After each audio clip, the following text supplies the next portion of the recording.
This weekend has been very interesting. We did a prototype subwoofer box, used an old Cerwin Vega shallow mount subwoofer. Didn't need it, but I wanted to put it in there just for looks. Had all our tools up by the road because my driveway was full. So we get the cutting and making the box, and it was kind of fun. And just comparing it to all the other ones. And then somebody else wanted the box, so we built them a nice little quickie, sanded it down, made it nice and smooth, nice and pretty. And still have to populate it, but... Hey guys, welcome back to the channel. This weekend, I have already built 2 sub boxes. One as a prototype, and the second one as for a customer who saw the prototype and wanted to buy it. So they got a new one. Now, I'm going to be building one for my truck. So we will be working on this truck in question. And yes, she is tinted. Got her tinted recently. Now, we will be removing the center console. So that'll be this thing. I've already started. It's basically 4 bolts, and that's it. So we're gonna need to measure this. So to start off with, grab a measuring tape. You don't need one this big, but we'll just pull this out and we'll measure. So we have 14 inches approximately. And then for down here, the top to the bottom, we have around 20 inches. And then where it starts with the thing, we're about 17 to 18 inches. These are just approximate measurements. And then front to back is about 30 inches. Even though I'm at 28, you can see down here it goes a bit further. That gives us a good approximation for the box we need. Now that we have our measurements, we go to a website. Subbox.pro is the address for said website. And we start putting in the information that we're going to be using to build our sub box. Now it's not going to be exactly like my sub box, because mine's going to be either end and a separate box for each side mounted in one box itself. And I'm just going through changing things, getting out the box just to get some parameters and some measurements, and I come up with this box itself. So now we have the dimensions, we have the box plans, roughly speaking. We'll tweak those to properly fit. So I'm still going to remove the center console in the next few moments, and we'll get the cut wood. Lickety split. Tools we are using: table saw, the skill saw to cut the woods, and then to get them rough cut, and then to precision cut, and then for any side cuts and whatnot, you can, depending on how you cut this or have the wood placed in here, you can have wood up to 12 inches, and if you tilt the wood up, you'll get an additional ½ inch to 1 inch cutting length. Then we have our air mover to keep us all nice and cool, compressor, and our 15 gauge and our 16 gauge nailers if we need. One's electric, one's pneumatic. At least but not. Last, our sander for that finish look. So like I said, I've got my 2 nailers here. This was the first nailer I grabbed. Unfortunately, when I plugged her in, this is what happened. Blew up. You don't need that to happen. Whereas with this one, I always oil my guns before I go to use them. Just like that. No issues whatsoever. So that's the difference. So the center console is currently out. So that's what we have to replace. Looking in here, we have a nice little flat kind of area. So this is a high point.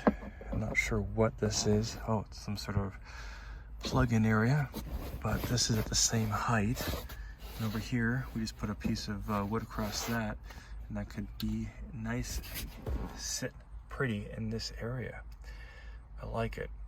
Now, this being said, I'm gonna leave this area open, and I'll stop it right here, have it come up to about this height, to the original height of it, and go all the way to the back. So this will be here to there.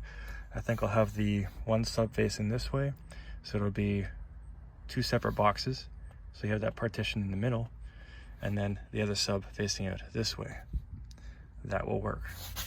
So to start off with, we're gonna grab the big panel out here, and I'm gonna do it in time lapse. We'll get the rough cuts before we get the quick precision cuts done.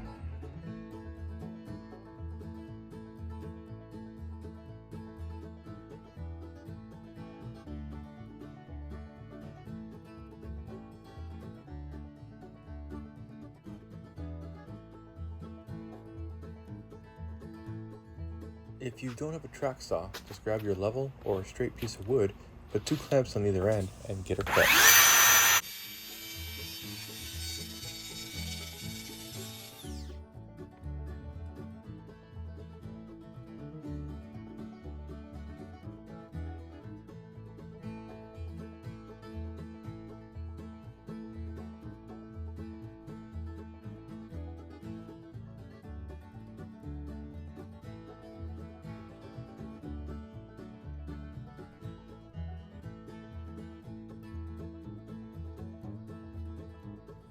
So the sub box is almost built, still gotta partition it, but I decided, hey, let's squeegee the glue into every single corner to make a better seal. Now we're gonna do the baffling for either side so that you have 2 separate compartments. That way the subs aren't gonna fight against each other.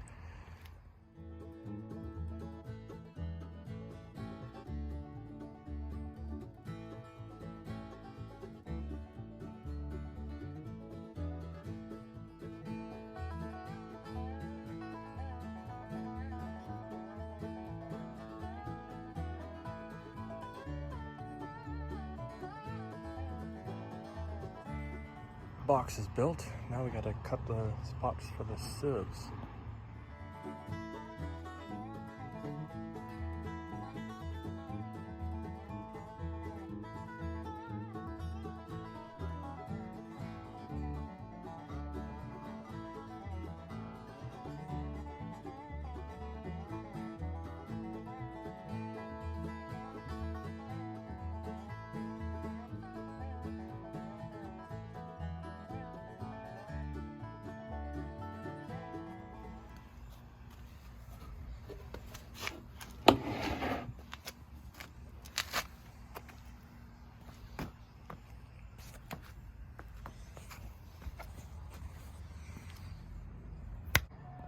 Ta-da! Box. It is complete. Now to drop it in the truck. I'm thinking of actually cutting another hole and having this inset with a panel behind it. Might look a little cooler. Who knows?